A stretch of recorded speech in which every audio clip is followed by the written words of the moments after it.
Oh, welcome into another long run banger. I'll be your host today, MidLife Runner. We're doing a 90-minute long run, 60 minutes easy, 30 minutes at LT1, which translates to lactate threshold 1. What does that even mean? Marathon pace-ish. Yeah, something like that. Today, I'll be running in the, I don't know if you can see those. Those are the Hoka Rocket X's.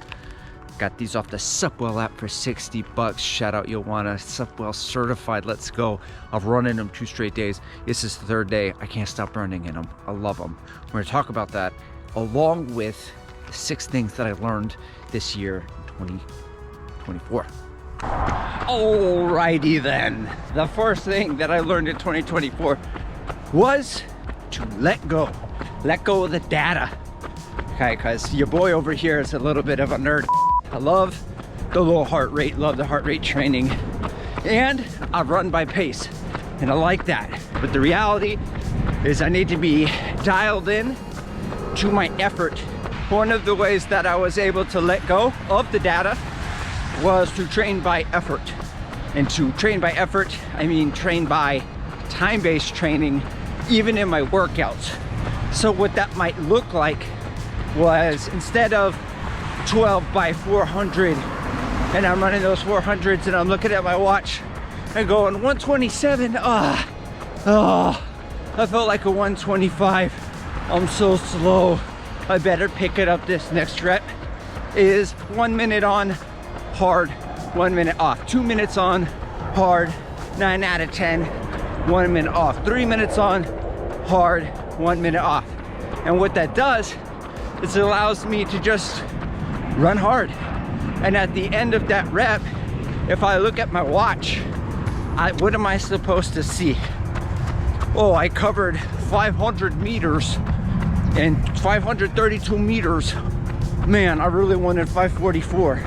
I don't know. I don't know what any of that data means. I'm just running hard. My watch beeps at me. I take a minute recovery, then it beeps again. I run hard again. Too easy. That's how I gotta do it. Too easy. I can't think, okay? Because then it's for knowledge. And I don't have a lot of knowledge. So I'm just running by effort. Watch beeps. I run recovery. Car. Watch beeps again. I pick up the pace again. So that's been freeing. It's something that I'm going to carry into 2025. Going forward, running by feel. Okay, the second thing that I learned in 2024 is that the faster your overall speed, the faster your marathon potential time. And I'm not very fast. Shocker. I'm not as fast as I would like to think that I am. So what I learned was I need to do speed. I need to work my speed. That's why I hired Matt Fox at Sweat Elite Coaching Academy as a historic middle distance runner to help me get faster. And wouldn't you know it, I PB'd my 5K. I PB'd my 10K. And I got faster because, in the words of Jason Fitzgerald, you don't see 4-minute milers running 5-hour marathons. Words of wisdom, Jason. Words of wisdom. Now, I also listened to another podcast by a strength bodybuilder named Mike Israetel, who worked as a strength and conditioning coach. He was talking about coaches working with their athletes. And one of the principles would be to fortify the weaknesses. So you take like a basketball player who can score all day, he's fast, but he can't pass the goddamn basketball. We're gonna have to be working on passing the ball or ball handling. If he can't handle the ball, that's gotta be a priority, because he's not gonna make it to the next level if he can't do those things. And for me, welcome to the channel, guys. If you're new, I started running at MidLife. I found the Maffetone Method. I went down that rabbit hole. What is it called? Wormhole. I was traveling through time and space, and I was running very slowly, very easy for long stretches of time. Okay, so I never ran in high school. I never ran in college. I was drinking and drugging. So I never developed my speed, and that's what I'm doing now. I'm developing my speed in 2024. And I did a 5K PB. I got a 10K PB. I got much faster. As a consequence, my marathon times from before, which were in that 6-minute 50-second range, something like sub-3 range, suddenly over the summer and into the fall started looking like 6-minute and 25-second, something like a sub-250. So wouldn't you know it, all of that speed training paid off. Alrighty, you cannot see me right now because I'm running under a bridge, but I promise I'm still here.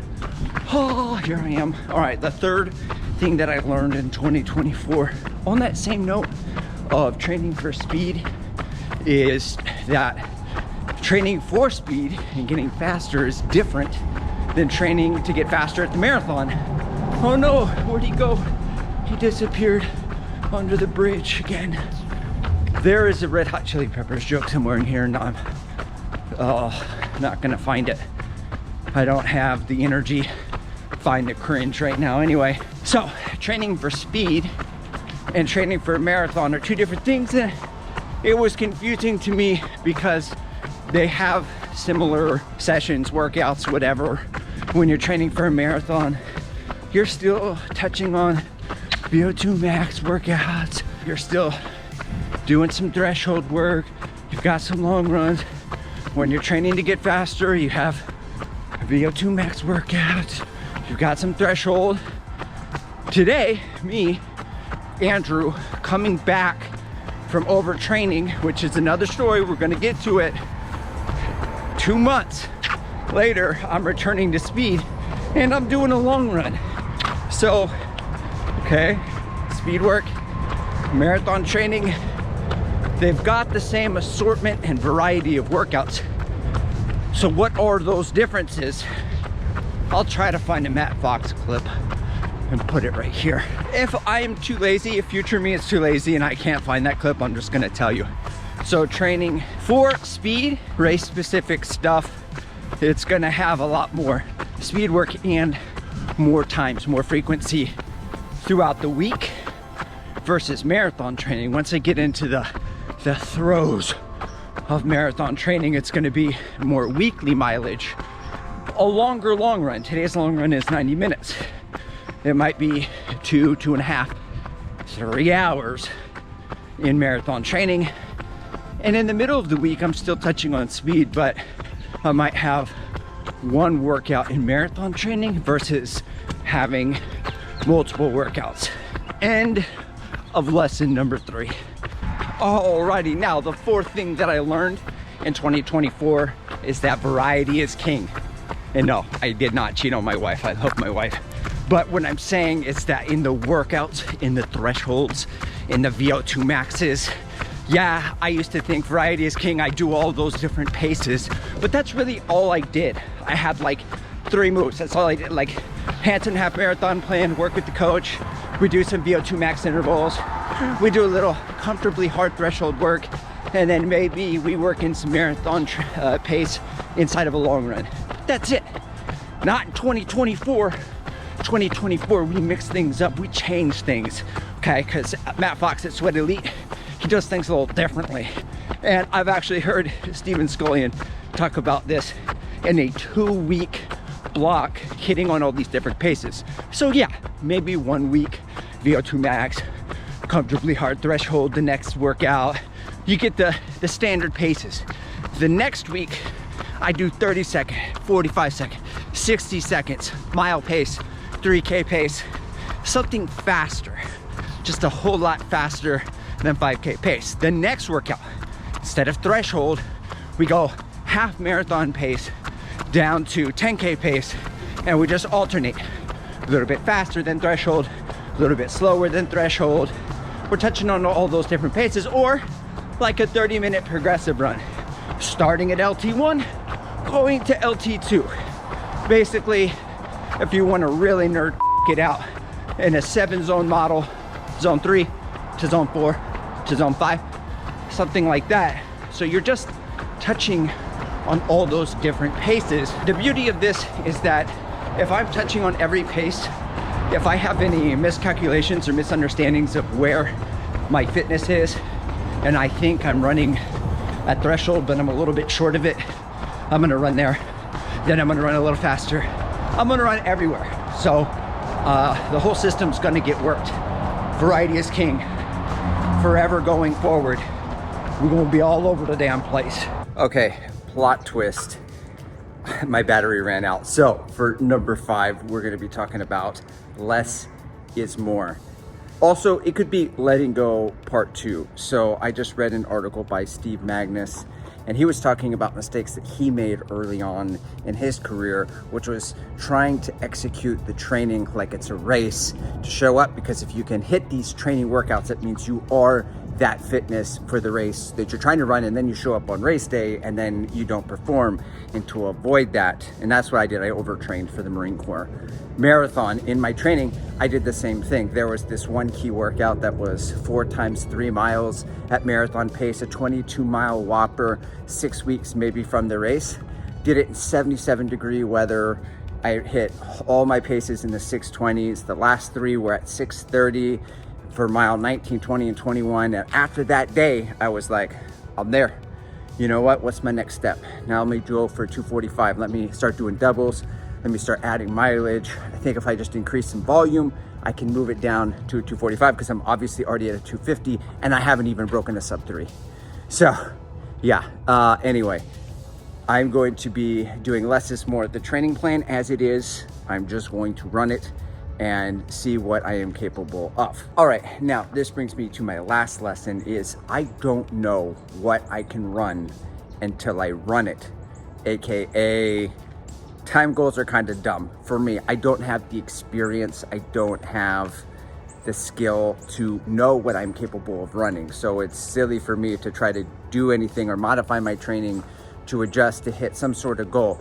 I won't know what I'm capable of running until I run it on race day. That's my approach for 2025. So not having time goals, it's not great for YouTube. I understand that, but that's just kind of how I'm gonna have to roll, especially for the Boston Marathon. Guys, I got into the Boston Marathon after many years of trying. I hit my Boston qualifying time. I still didn't get in last year. This year I did get in, so I'm gonna go run it. I wanna take it all in. I don't wanna be caught up in some self-centered time goals. I wanna look around and connect with you guys and connect with the running community and take in everything that is Boston, because I don't know if I'm ever gonna run it again. So I'm not gonna be sitting here like, these people better get out of my way because I'm gonna run a 255.